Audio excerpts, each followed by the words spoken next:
Congratulations, John Kernan and Dr. Jerry Punch, as Mark Martin leads this race, pursued closely by Dale Earnhardt. And Mark Martin has just lapped the 16th place car. The average speed at 147.2, well ahead of the track record because we have not had a caution so far. And I don't know, has his car slowed down and allowed Earnhardt to catch up, or was that because of the traffic? Yeah, he got in some very heavy traffic, and Earnhardt, Martin was sort of blazing the way through, and Earnhardt just followed him right on through there. I don't believe it was because I was slowing down. We'll check and see as they come up on Bill Elliott, as you mentioned earlier before we went to the break, that Elliott won this race last year, but that's the car right in front of Mark Martin, about 10 car lengths, and he'll be a lap down. By the way, is Junior was supposed to come this weekend? Have you seen him? Haven't seen him. I talked to Mike Bean, the crew chief on the Budweiser Ford, and he said Junior was coming on Friday, but the weather was bad. They decided for him to stay at home this weekend. Hopefully we'll see him next week at the Bristol Junior. We're all thinking about you, Buddy, and glad to hear that you might be joining us again at the racetrack. Yeah. Boy, are these guys running two different grooves or what? Mark Martin's going through the 1 and 2 right on the bottom of the racetrack, and Earnhardt, I mean, he'd go 6 feet wider if it wasn't the guardrail up there. Boy, he got way up there, didn't he? He sure did. Now look how high he is there. Same way in 3 and 4, yeah. And here's Elliott and Rick Wilson right in front of Mark Martin. Elliott is running in serial scoring recycle 17th, so just about to put a lap on him. And the Quaker State 4, driven by Brett Bodine, is coming in. This is his second pit stop. He came in a little bit earlier than the others on the first time. As a matter of fact, he was in on lap 38, and we're now completing lap 82.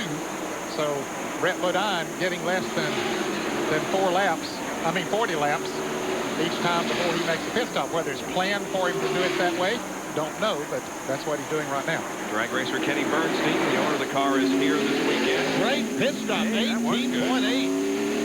Wow. I tell you one thing, these guys going to get some pit stop practice today. They really will. There is Mark Martin. He has not yet lapped Bill Elliott, so 17 cars are on the lead lap.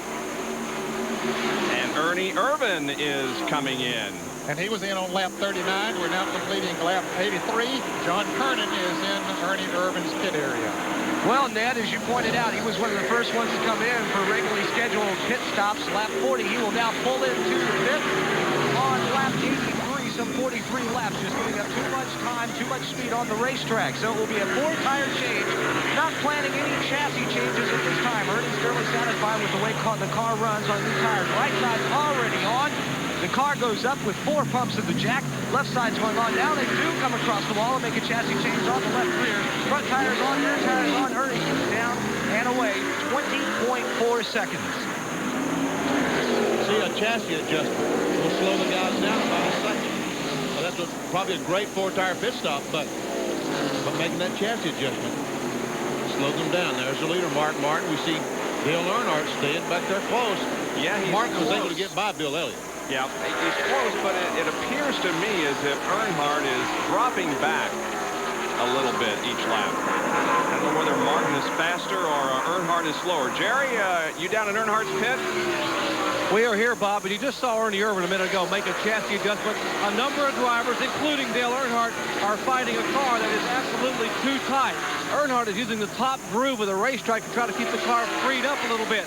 They want to get another pit stop to get the car on pit road to be able to loosen it up a little bit. Earnhardt has a very tight race car. Let's check in with John Kernan down in the Jeff Gordon pit. John? Well, Jerry, just a few laps ago, a potential problem for the rookie driver, Jeff Gordon. They couldn't reach him on the radio. They checked around frantically, all the members of the crew, to check and make sure their radio wasn't keyed, because that's what it sounded like. Somebody's radio was keyed, bleeding over on Jeff and wiping him out. What they determined was that someone in the near vicinity were on a similar frequency and were wiping Jeff out. Could potentially be a big problem, but not so. They had a backup channel. They have gone to the backup channel, so now everything is okay. They have reestablished communication with Gordon.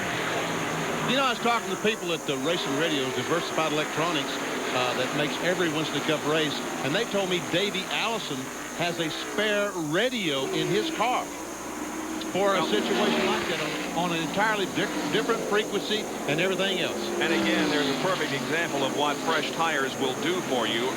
Ernie Irvan, who was just in and got the 4 tires, he has unlapped himself, blowing by the leader, Mark Martin. Oh, yeah, it didn't take him hardly any time at all. In fact, Bob, I believe he had gone 2 laps down when he finished his pit stop, and now he would be shown as only 1 lap down. He was a good half a lap behind the leaders before he came in and made his pit stop. Here comes Martin. There is Earnhardt. The interval between first and second. Now watch him go in this corner. Look how high he goes. Watch how high he goes. I'm telling you, he needs 6 more feet. But there's that white thing that won't let him go up.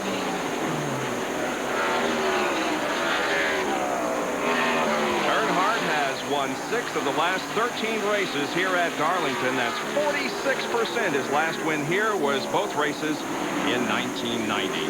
Well, let's watch Mark Martin as he goes down in turn 1. That's Earnhardt we're watching now, the black car. Camera will turn, and we'll catch Martin. Watch, he goes in the corner and stays right on the bottom of the racetrack. Well, moves up a little bit off the white line, but Ned, he's basically on the bottom. Yes, he is, and that's an indication that that Ford is really handling good, that he can keep it down there. This is from the Family Channel blimp. We see how high Martin goes up in 3 and 4. Earnhardt practically tracks him up there. It's down in 1 and 2 that the lines are so totally different. There they go behind the grandstand. There goes Martin and Earnhardt. Watch he goes up. Now we can see Martin on the inside. Look at well. Did he hit the wall? At that time. Yeah, he did. Well, I don't know. He came close if he did. Well, I mean, you can't tell he's up there every time. He's already got a mark on the left side of the car put there by Jeff O'Dine early, and I wouldn't be surprised with what he has a stripe on the right side of the car caused by brushing the wall. Here's Ken Schrader passing Rusty Wallace. Ricky Rudd is also there. So is Wally Dallenbach and Dale Jarrett. This is from Rusty's car. Go in the corner. Get on the brakes. Dale Jarrett goes by the Wally Dallenbach car. You know, Jarrett had that 23.3-second pit stop, and he stayed out there a little longer than the others as a result of wanting to pick up 5 bonus points for leading the race, and he was back in 18th position, but he has been coming back up through the field pretty good. Up to 9th, Ned. Up to the top 10. And we can see Rudd and Rusty Wallace glued together down the back straightaway. And Dale Jarrett. 7th, 8th, and 9th here. Rudd is 7th. Here comes Jarrett on the inside of Rusty and takes that position away. 8th. Wallace back to 9th. Rusty's tires are going away, as we saw it a little bit earlier. When they get worn, he'll be in the pits in the next 10 laps. Mark Martin leads Dale Earnhardt, Jeff Gordon, Jeff Bodine, and Kyle Petty with 93 out of 360.